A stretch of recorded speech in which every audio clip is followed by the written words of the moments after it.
ఉగ్రవాద సంస్థ ఐఎస్ఐఎస్ భారత విభాగం అధిపతి హరీష్ ఫారూఖీ అలియాస్ హరీష్ అజ్మజ్ను అస్సాంలో పోలీసులు అదుపులోకి తీసుకున్నారు. అతనితో పాటు సహచరుడు అనురాగ్ సింగ్ అలియాస్ రేహాన్ని కూడా అరెస్ట్ అయ్యాడు. బంగ్లాదేశ్ నుంచి వారిద్దరూ అస్సాంలోని దుబ్రి సెక్టార్ వద్ద భారత్లోకి ప్రవేశించనున్నట్లు ఆ రాష్ట్ర పోలీసులకు ముందే సమాచారం అందింది. దీంతో అప్రమత్తమైన స్పెషల్ పోలీస్ టీం అంతర్జాతీయ సరిహద్దు వెంబడి ముమ్మర స్థాయిలో గస్తీ నిర్వహించగా మార్చి 20న దుబ్రి జిల్లా ధర్మశాల సరిహద్దు ప్రాంతంలో వారిద్దరిని అదుపులోకి తీసుకున్నారు.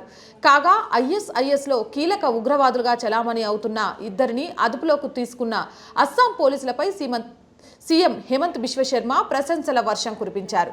ఛాందసవాదం, ఉగ్రవాదాన్ని ఎదుర్కోవడంలో రాష్ట్రం అంకిత భావాన్ని పునరుద్ఘాటిస్తూ కీలక వ్యాఖ్యలు చేశారు.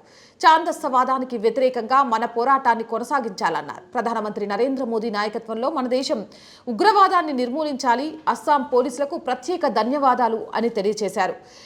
ఇక పోలీసుల వివరాల ప్రకారం మార్చి 20న తెల్లవారుజామున 4:15 సమయంలో అంతర్జాతీయ సరిహద్దు దాటిన తర్వాత దుబ్రిలోని ధర్మశాల ప్రాంతంలో నిందితులను పట్టుకున్నారు. వీరిపై ఢిల్లీలోని ఎన్ఐఏతో పాటు లక్నోలోని యాంటీ టెర్రరిస్ట్ స్క్వాడ్స్, ఇతర ఏజెన్సీ వద్ద పలు కేసులు పెండింగ్లో ఉన్నాయని, తదుపరి చట్టపరమైన చర్యల కోసం నిందితులను నేషనల్ ఇన్వెస్టిగేషన్ ఏజెన్సీకి అప్పగించామనే విషయాన్ని తెలియజేశారు. నిజంగా కూడా ఇక్కడ అస్సాం పోలీసులను మనందరం కూడా ప్రశంసించాల్సిన అవసరం ఉంది.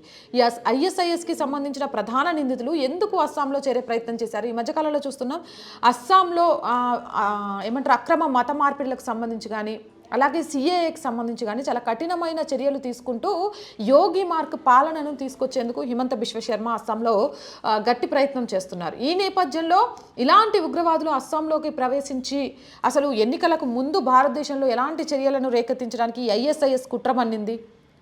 పోలీసులు వీళ్ళని కనుక అదుపులోకి తీసుకొనకుండా ఉంటే రామేశ్వరం కెఫే లాంటి వార్తలు మనం ఎన్ని వినాల్సి వచ్చేది. ఈ విషయంలో హిమంత్ బిశ్వ శర్మ అక్కడ పోలీసులకు ఇచ్చిన స్వేచ్ఛను అప్రిషియేట్ చేయాలి. దాంతో అక్కడ పోలీసులు పనిచేసిన తీరును అప్రిషియేట్ చేయాలి. ప్రతి రాష్ట్రంలో కూడా నిజంగా ఇలాంటి సీఎంలు, ఇలాంటి పోలీస్ వ్యవస్థ రాగలిగితే ఉగ్రవాదం మీద బార్డర్లోనే కాదు దేశం లోపల చొరబడాలి అనుకునే వాళ్ళ మీద కూడా ఉక్కుపాదం మోపచ్చు అంటూ దేశవ్యాప్తంగా ప్రశంసలు కురిపిస్తున్నారు. మన ఆర్ వాయిస్ తరపు నుంచి కూడా వాళ్ళకు ప్రత్యేక అభినందనలు. ఇలాంటి మోర్ వీడియోస్ కోసం మన ఛానల్ వెంటనే సబ్స్క్రైబ్ చేసుకోండి. వీడియో నచ్చినట్లయితే లైక్ చేయండి, షేర్ చేయండి. అండ్ చాలామంది ఛానల్ని చూస్తున్నారు బట్ సబ్స్క్రైబ్ చేసుకోవడం మర్చిపోతున్నారు. దయచేసి సబ్స్క్రిప్షన్ బటన్ని క్లిక్ చేయండి. ఎందుకంటే మనం చేసే మంచి మంచి వీడియోలను మీరు కూడా మిస్ కాకుండా ఉంటారు కాబట్టి.